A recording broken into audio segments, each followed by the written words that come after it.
पाकिस्तान तहरीक इंसाफ इस केस को किस तरीके से देख रही है? अगर फैसला पीर को आप लोगों के खिलाफ आता है तो फिर क्या रद्द-ए-अमल होगा? ऑप्शंस में जाएंगे या फिर जो पाकिस्तान तहरीक इंसाफ का अंदाज है अवामी तौर पर इस पर रद्द-ए-अमल देने के लिए? जी, बहुत शुक्रिया जी। एक बात तो बड़ी वाज़ेह है कि फैसला तो आपको भी नहीं पता, मुझे भी नहीं पता, और फैसला 23 तारीख को आना था। फिर चंद जो एस्टैब्लिशमेंट के कोनामक्श सहाफ़ी हैं उन्होंने बताया कि जनाब ये आएगा 6 जनवरी को। फिर 6 जनवरी से पहले बताया जाता था कि जनाब ये फैसला अभी लिखा ही नहीं गया। तो ये तो आपको समझ आ जानी चाहिए कि फैसले की नौइयत क्या होगी। मेरिट पे तो फैसला है ही नहीं। और एक बात मैं आपको बता दूं कि किसने कह दिया कि ये रियासत पाकिस्तान का पैसा था। रियासत पाकिस्तान का पैसा कैसे होगा? वकील है हम।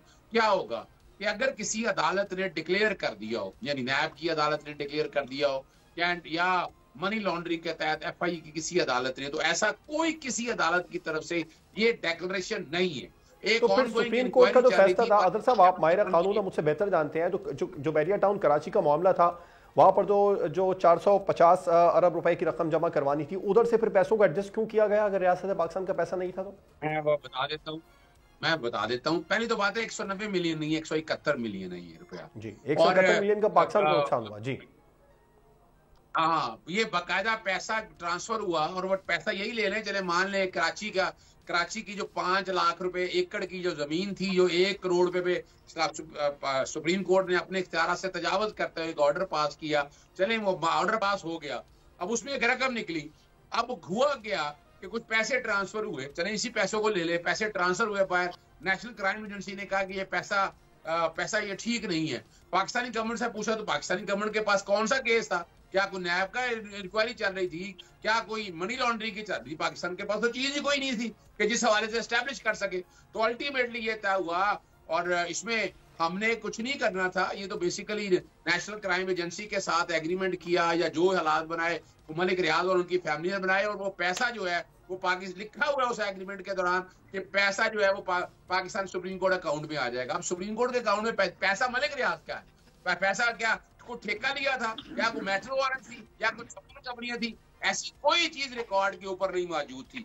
फिर आपको आगे आ जाते हैं कि ये बेसिकली तो अल-कादर ट्रस्ट का मामला था, तो उसको जोड़ा गया 171 मिलियन के साथ। तो अल-कादर ट्रस्ट में क्या है? एक जमीन थी।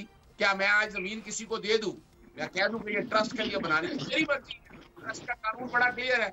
और वो इमरान खान और बुशरा बीबी के नाम ट्रस्ट पे जमीन आई, 458 कनाल वो वहां पड़ी है। उसके ऊपर एक ट्रस्ट कायम हुआ, अल-कादर यूनिवर्सिटी बनी। अल-कादर यूनिवर्सिटी अपनी जगह खड़ी है और वो पैसे दे रही है, कर रही है, सारा कुछ रिकॉर्ड के ऊपर है। तो देयर इज नॉट एन।